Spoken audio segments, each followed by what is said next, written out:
Hi everyone, welcome back guys. Account create होने के बाद, लॉगिन करने के बाद, अब हमने ये बात डिस्कस की थी कि माइक्रोसॉफ्ट के डेटा सेंटर मुख्तलिफ फ़िज़िकल लोकेशंस पे मौजूद हैं, जिसमें सेंट्रल यूएस, इंडिया, फ्रांस, वो सब शामिल थे जो कि आपस में बैकबोन से कनेक्टेड थे। अब अगर हमारा कोई कस्टमर, कोई बिजनेस ऑनर सर्वर को रेंट पे लेना चाह रहे हैं, उनकी सर्विसेज लेना चाह रहे हैं, तो वो अपनी वेबसाइट के लिए कर सकते हैं, एप्लीकेशन के लिए कर सकते हैं, या कोई भी सर्विस देने के लिए कर सकते हैं, फाइनेंस के लिए या किसी और मकसद के तहत।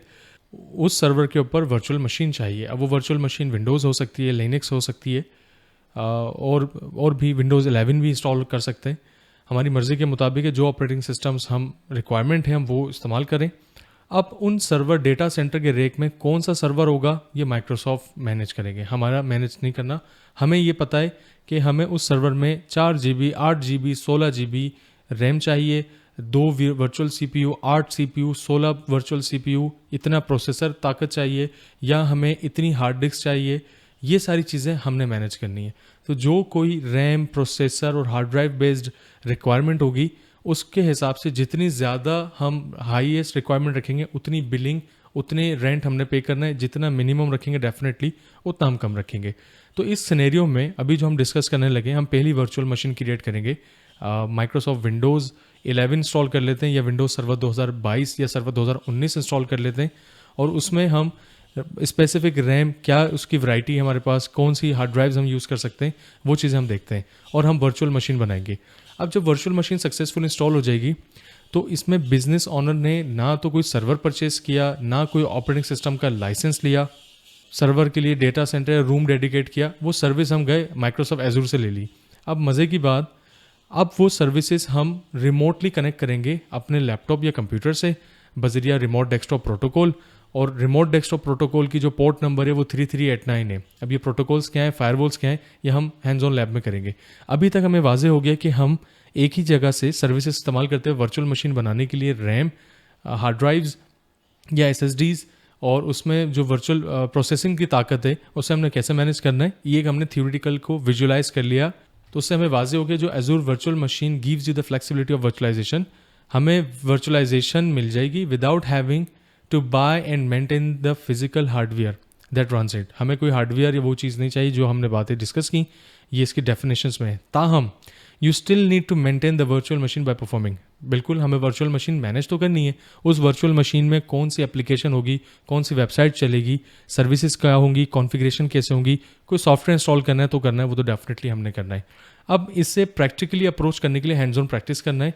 मैं उम्मीद करता हूँ आपने अकाउंट क्रिएट कर लिया होगा, और कोशिश करें साथ साथ प्रैक्टिस करते चलें, ताकि वीडियो कोर्स अख्ताम तक जाते जाते आप भी हैंड्स ऑन हो जाए। तो चलें गाइज, इसको हैंड्स ऑन लैब परफॉर्म करते हैं।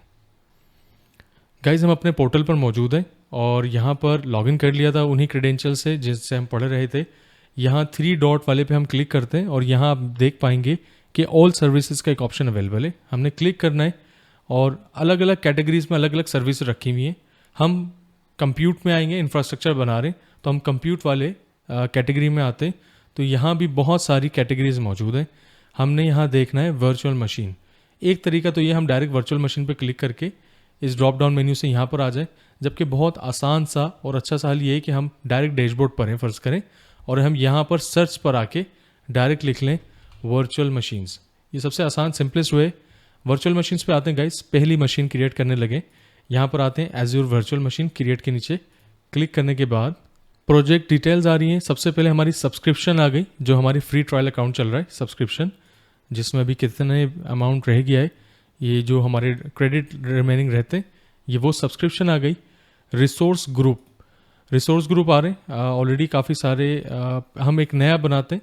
रिसोर्स ग्रुप क्या होता है, अब हम क्रिएट न्यू पे क्लिक करते हैं, तो रिसोर्स में, रिसोर्स का मतलब ये है कि फॉर एग्जांपल हमारे डिपार्टमेंट्स हैं, किसी कंपनी में HR है, IT है, एक किस्म का कंटेनर का रोल अदा कर रहा है, और इससे हमें पता होगा कि हमारे किस रिसोर्स में कितनी बिलिंग आ रही है। फॉर एग्जांपल अगर IT का डिपार्टमेंट है, तो हम IT के नाम से बनाएंगे, और IT में जितनी वर्चुअल मशीनें इस्तेमाल हो रही होंगी, हम वो सब उसी कंटेनर में, उसी ग्रुप में रखेंगे। तो एक किस्म का लॉजिकल ग्रुप है, जिससे हम आइडेंटिफाई करवा पाएंगे कि आखिर में कि हमारे किस डिपार्टमेंट में कितनी बिलिंग हो रही है, और उसे हमने फोल्डर वाइज या कैटेगराइज वाइज डिफ्रेंशिएट किया हुआ है लॉजिकल ग्रुपिंग के लिए। मैनेज करने में आसानी होगा। तो हम इस रिसोर्स ग्रुप का नाम रख लेते हैं IT, माई IT रख लेते हैं, माई IT, और हमने ओके करा, एक रिसोर्स बन गई माई IT के नाम से। वर्चुअल मशीन नेम, हम यहाँ वर्चुअल मशीन का नाम रख लेते हैं VM1, पहली मशीन है। अच्छा, जहाँ स्टैरिक है वो मैंडेटरी है, ये तो हमें मालूम है, वो लाजमी है देना डिटेल्स, और जहाँ स्टैरिक नहीं है वहाँ हमारे पास लचक है, हमारे पास ऑप्शन है कि हम उसको ऑप्शनल रख लें। वर्चुअल मशीन पर आए, हमने VM1 दिया। रीजन कहाँ रखना है, कस्टमर अमेरिका में था तो हमें ईस्ट US में इसे रखना है, और दुनिया के तमाम डेटा सेंटर्स की लोकेशन या ड्रॉप डाउन में आ रही है, हम इसे ईस्ट US में उसी डेटा सेंटर में रखते हैं। और अवेलेबिलिटी ऑप्शंस आ रहा है, फिर अवेलेबिलिटी ऑप्शंस यानी अगर ये वर्चुअल मशीन का सर्वर डाउन होता है, वो फिर और बातें हैं मज़ीद डिटेल में, ये एक पूरा एक डेडिकेटेड टॉपिक है हम जो डिस्कस करेंगे और बड़े थ्योरीज के साथ, विजुलाइज के साथ डिस्कस करेंगे। फिलहाल इसे हम नो इंफ्रास्ट्रक्चर कर देते हैं, अभी हम इसको इस्तेमाल नहीं कर रहे। सिक्योरिटी टाइप है, बाय डिफ़ॉल्ट जो है वही लगे रहते हैं। सिक्योरिटी भी एक डेडिकेटेड टॉपिक है, इसको मज़ीद हम वीडियो में ग्रेजुअली डिस्कस करेंगे।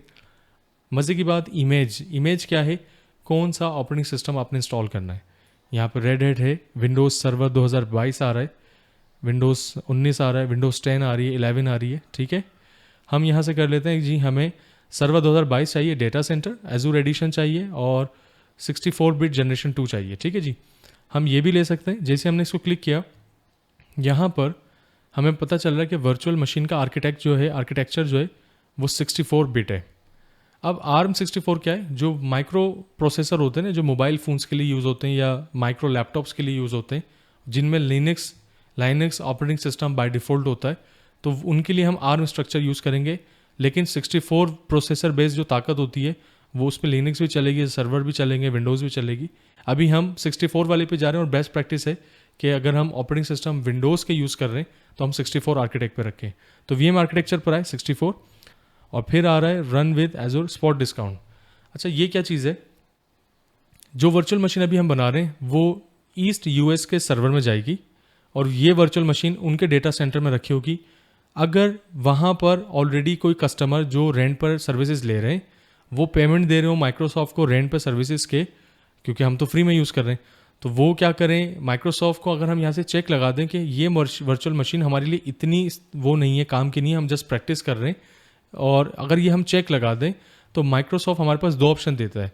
अगर माइक्रोसॉफ्ट के उस रीजन में, अमेरिका वाले डेटा सेंटर में जगह बची होगी तो ये मशीन को कुछ नहीं होगा। लेकिन अगर कोई और कस्टमर इनके डेटा सेंटर को और रिक्वायरमेंट उनको चाहिए होगी, तो माइक्रोसॉफ्ट हमारी वर्चुअल मशीन एविक्शन टाइप के थ्रू कैपेसिटी की वजह से बंद कर देगा, और रैम और हार्ड ड्राइव उठा के उनको रेंट पे दे देगा। या अगर हम उनको ये बोल दें कि हम प्राइस और कैपेसिटी दें, अब ये फंक्शन अगर हम लगाएंगे तो माइक्रोसॉफ्ट हमें ये भी बता दूं पर घंटे के हिसाब से जो रेंट चार्ज करेगा वो बहुत डिस्काउंट में करेगा, क्योंकि हमने एक फिजिबिलिटी दे दी माइक्रोसॉफ्ट को कि आप हमें डिस्काउंट में दे दें, और जब किसी और को ज़रूरत पड़े तो आप उन्हें दे दीजिएगा, हमारी मशीन बंद कर दीजिएगा, डिलीट कर दीजिएगा। लेकिन ये मशवरा आपने करके मशीन बनानी है। अगर आपके इन्वायरमेंट में, प्रोडक्शन नेटवर्क में ये प्रैक्टिकल अप्रोच नहीं है, प्रैक्टिकल के लिए, रिसर्च एंड डेवलपमेंट के लिए, पढ़ाई के लिए तो ठीक है, लेकिन हमें पता चलना चाहिए कि स्पोर्ट डिस्काउंट भी कोई चीज़ एग्जिस्ट करती है। और प्राइस एंड कैपेसिटी में ये कि आप यहाँ से बिडिंग कर लें, अपना बता दें कि जी मैं इतने पर घंटे के हिसाब से दूंगा, इससे ऊपर कोई अच्छा प्राइस दे रहा है तो आप उन्हें दे दें, नहीं तो आप हमें रहने दें। खैर, अगर इन दोनों कंडीशंस में वो बात हो जाती है, उनको रिक्वायरमेंट आ जाती है, तो वो या तो स्टॉप कर दो या डिलीट कर दें, ये वाली बात है। हम इसको अनचेक करते हैं, और जो ऑफिशियल रेट है पर घंटे के हिसाब से माइक्रोसॉफ्ट की वर्चुअल मशीन का, उसी लिहाज से हम गो थ्रू करते हैं। गाइस, नेक्स्ट आता है साइज़ के अंदर हमारे मुख्तलिफ साइजेस अवेलेबल हैं। क्लिक करते हुए आते हैं। स्टैंडर्ड में एक वर्चुअल CPU है, 1 GB रैम है, $10.22 मंथली है, ठीक है। यहाँ पर आगे सी ऑल साइजेस पे क्लिक करते हैं, ठीक है गाइस। हमें अंदाज़ा हो रहा है कि 3.5 GB RAM, 8 GB RAM, 4 GB RAM, अलग अलग ईस्ट US के डेटा सेंटर में सर्वर्स के अंदर ये ताकत, कंप्यूटिंग पावर मौजूद है। हम जो प्रोसेसर चाहें यहाँ से रेंट पे ले सकते हैं। अब मिसाल के तौर पे हमें 8 GB रैम चाहिए, 2 वर्चुअल CPUs हैं, IOPs जो हैं 3200 आ गई, आइसकजी के साथ लगाए, ठीक है। हमने यहाँ ये वाली लिस्ट हमें रिक्वायरमेंट के हिसाब से ठीक थी, हमने इसको क्लिक किया और सिलेक्ट कर देते हैं। हमारे पास ये वाली अवेलेबल आ गई, और इसका जो मंथली रेंट होगा 137.24 बक्स में आ रहा है, डॉलर में आ रहा है, ठीक है। और नीचे आते हैं, हमें पता चल गया। और अभी ये महीने का है, अगर हम इसको 2 महीने यूज़ करेंगे, मशीन बंद कर देंगे, रिसोर्स डिलीट कर देंगे, तो फिर हमें बिलिंग नहीं होगी। मशीन चलती रहेगी, इस्तेमाल करें नहीं करें, मशीन ऑन रहेगी, सर्विस वहाँ से रेंट पे ले रहे होंगे, तो आपको बिलिंग आएगी। आइदर वो बिलिंग इधर हमारी रिमेनिंग क्रेडिट में से हो, और जब ये ख़त्म हो जाएगी तो फिर हमें अपने क्रेडिट डेबिट कार्ड से देनी पड़ेगी। तो इसका हमने ख्याल रखना है। फिर गाइस आता है यूज़र नेम। यूज़र नेम हम रख लेते हैं हादिस खान फॉर एग्जांपल, और पासवर्ड हम रख लेते हैं WIN Windows @2022 Windows @2022। Guys inbound port rules क्या है, ये याद रहे, इसका अपना फायरवॉल है बाय डिफ़ॉल्ट। जब भी हम कोई रिमोट डेस्कटॉप प्रोटोकॉल लेते हैं तो RDP की पोर्ट नंबर 3389 है। ये बिल्कुल ऐसी ही है। जब हम किसी वेबसाइट को एक्सेस करते हैं तो HTTP पे पोर्ट नंबर 80 होता है। या नॉर्मली भी हम कोई CCTV कैमराज वगैरह जब लाइव कर रहे होते हैं तो इंटरनेट की दुनिया में ट्रैफिक जब इजाज़त देते हैं इनकमिंग और आउटगोइंग ट्रैफिक को, तो हमारी उनकी पोर्ट्स डिफाइन होती हैं। ऐसी माइक्रोसॉफ्ट की जो RDP है, यूनिवर्सल पोर्ट का नंबर 3389 है। तो हम यहाँ पर आते हैं, हम बाय डिफ़ॉल्ट 3389 जो है वो चेक लगे रहने देते हैं ताकि हम एक्सेस ले पाएँ। हम गाइज नेक्स्ट करते हैं। नेक्स्ट करने के बाद गाइज डिस्क आ रहा है, जो इसकी जो ड्राइव होगी, जो डिस्क होगी, वो यहाँ पर आ रहा है बाय डिफ़ॉल्ट। एक तो ये प्रीमियम SSD है, ठीक है। इसको हम मज़ीद और डिटेल में डिस्कस करेंगे क्योंकि इसमें रिडेंडेंसी और बहुत सारे टॉपिक आते जा रहे हैं जो हमें डिस्कस करेंगे, तो टॉपिक ये वाला हमारा काफ़ी लेंदी हो जाएगा। बस इतना वाज़ेह रहे, मिसाल के तौर पे ये जो हार्ड ड्राइव है ये लगी हुई है अमेरिका वाले ईस्ट US के डेटा सेंटर में। अगर ईस्ट US के डेटा सेंटर में कोई फिजिकली उस डेटा सेंटर को कॉम्प्रोमाइज़ करके दाखिल हो जाता है, क्योंकि इस वर्चुअल मशीन में जो डेटा रखेंगे वो डेटा हमारा होगा। अगर वो डेटा वहाँ फिजिकल सर्वर में कोई जाकर उस हार्ड ड्राइव को एक्सेस करेगा तो ये इनक्रिप्टेड है, ये माइक्रोसॉफ्ट की जिम्मेदारी, ये सिक्योर इनक्रिप्टेड है। वो डेटा जो फिजिकल वहाँ जाके इस्तेमाल करेगा उसके किसी काम का नहीं है, वो इनक्रिप्ट फॉर्म में होगा। और इसे भी माइक्रोसॉफ्ट मैनेज कर रहा है, और ये की मैनेजमेंट प्लेटफॉर्म मैनेज की के थ्रू मैनेज हो रहा है, ठीक है। तो हमें परेशान नहीं होना, हम जो डेटा रखेंगे वो इनक्रिप्टेड फॉर्म में माइक्रोसॉफ्ट की जिम्मेदारी पे।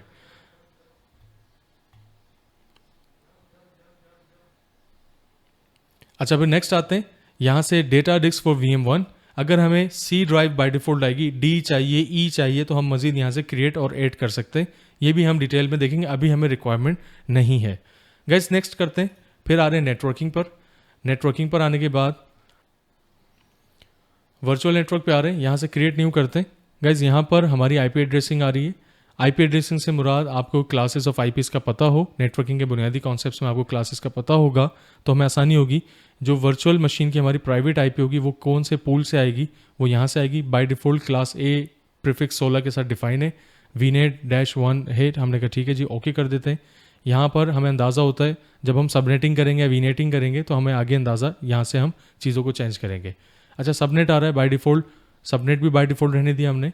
और सबनेट में हमें क्लास A का नेटवर्क मिलेगा प्रीफिक्स 24 के साथ। जब हम मशीन लॉगिन कर लेंगे वर्चुअल तो हम चेक करेंगे IP कॉन्फ़िग करके। अच्छा गाइस, पब्लिक IP याद रहे कि ये रिमोट डेस्कटॉप हमें प्रोटोकॉल लेना है, RDP के थ्रू हम एक्सेस लेंगे। वर्चुअल मशीन हमारी डेटा सेंटर में होगी तो एक पब्लिक IP हमें चाहिए, और पब्लिक IP का भी हमने रेंट देना होगा क्योंकि public IP free of cost available नहीं होती। तो पब्लिक IP एक न्यू आएगी, हमने न्यू IP बाय डिफ़ॉल्ट रहने दिया जो आ रहा है इसको बाय डिफ़ॉल्ट, और क्रिएट न्यू करके फिर हम मज़ीद लेंदी उसके टॉपिक हैं, उसके सिक्योरिटीज़ हम बाद में डिस्कस करेंगे। अच्छा, नेटवर्क इंटरफेस कार्ड, इसे भी बाय डिफ़ॉल्ट रहने दें। ये ग्रेजुअली टॉपिक ऐसे हैं जो अब हम आगे जाके बहुत डिटेल में डिस्कस करेंगे क्योंकि मैनेजमेंट है, मॉनिटरिंग है, आहिस्ता आहिस्ता ऐड ऑन कर पाएँ। अभी हमने क्या किया, डायरेक्ट यहाँ तक आए, हम मैनेजमेंट पे आए, ऐसी मॉनिटरिंग पर आ गए, हर चीज़ ठीक है। जो हमें बुनियादी चीज़ें थी हमने वो कॉन्फ़िगर कर दी। हम रिव्यू एंड क्रिएट पर आते हैं।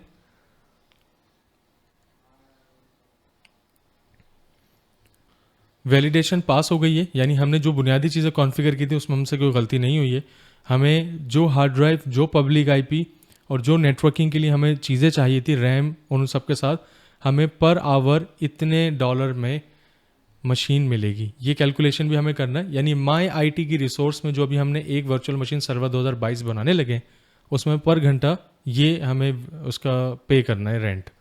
अभी हम इसे क्रिएट करते हैं, और जो हमारे क्रेडिट लिमिट्स हमें असाइन की गई थी माइक्रोसॉफ्ट एजूर की तरफ से, उसी में से ये इस्तेमाल करते हुए हम इसे प्रैक्टिस करेंगे।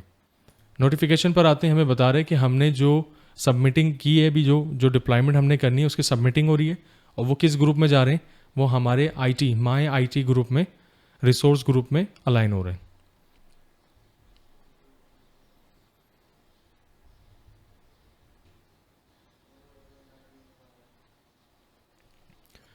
डिप्लॉयमेंट में 2 मिनट लगे तकरीबन, और उसके बाद ये डिप्लॉय हो गई। और हम गो टू रिसोर्सेज पे जाएं तो वर्चुअल मशीन हमारी यहाँ पर शो होनी चाहिए, जो हमने VM1 के नाम से बनाई है, ठीक है। और हम यहाँ से इसे क्लोज करते हैं नोटिफिकेशन एरिया को, और हमें पता चल रहा है कि हमारी पब्लिक IP एड्रेस क्या है, ये पब्लिक IP एड्रेस है।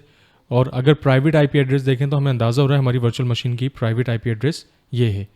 अब हम 2 तरीके हैं, डायरेक्ट पब्लिक IP कॉपी करके रिमोट डेस्कटॉप ले लें, या कनेक्ट पे क्लिक करके यहाँ से कनेक्ट पर आके RDP की फ़ाइल डाउनलोड कर लें रिमोट डेस्कटॉप की। और बजरिया पब्लिक IP हमने एक्सेस लेना है, तो पब्लिक IP पे क्लिक करते हैं, और यहाँ से native RDP download RDP file आ गई गाइज। इस RDP वाली फाइल को क्लिक करते हैं, कनेक्ट करते हैं, पब्लिक IP पे वो इस्टेब्लिश कर रहा है 3389। यूज़र नेम हादिस खान हमने रखा था मशीन का, वो आ गया। पासवर्ड रखा था हमने WIN Windows@2022, यही था पासवर्ड। ओके यस करते हैं। पब्लिकली IP पे हमारी machine east US data centre में एज्यूर सर्विस इस्तेमाल करते हुए हमने डिप्लॉय कर दी। वर्चुअल मशीन आ गई, ओपन हो गई, रिमोट हमने ले लिया, इसे कैंसिल करते हैं। बस एक आखिरी चीज़ देख लें, इसकी IP ख़त्म करते हैं नेक्स्ट वीडियो के लिए। CMD पर आते हैं guys. Command prompt IP config हमने लिख के एंटर किया, तो हमें 10.0.0.4 और डिफ़ॉल्ट गेटवे 001। तो हमें पहली वर्चुअल मशीन हमने क्रिएट कर ली। अब वर्चुअल मशीन को हमने शट डाउन करना है। पहले हम यहाँ से इसको डिस्कनेक्ट कर देते हैं, बिल्कुल ओके। और जो VM हमने बनाई है, चूँकि प्रैक्टिस के लिए बनाई थी, अब सर्विस हमने इस्तेमाल नहीं करनी। हम ओवरव्यू में आते हैं, यहाँ से हमने स्टॉप कर देते हैं, और DLO के यस कर दिया, हमें स्टॉप हो रही है। मज़ीद चीज़ें हम अगले सीरीज़ में देखते जाएंगे। और जो रिसोर्स हमने बना लिए हैं उन रिसोर्सेज को डिलीट कर लें अगर वो इस्तेमाल में नहीं है, तो हमारे क्रेडिट की जो लिमिट्स हैं और जो उनकी वेस्टेज है, जो हम अखराजात उसमें जो खर्चे करेंगे, उसको मैनेज करने में हमारी आसानी होगी। तो गाइस मिलते हैं फिर नेक्स्ट वीडियो में।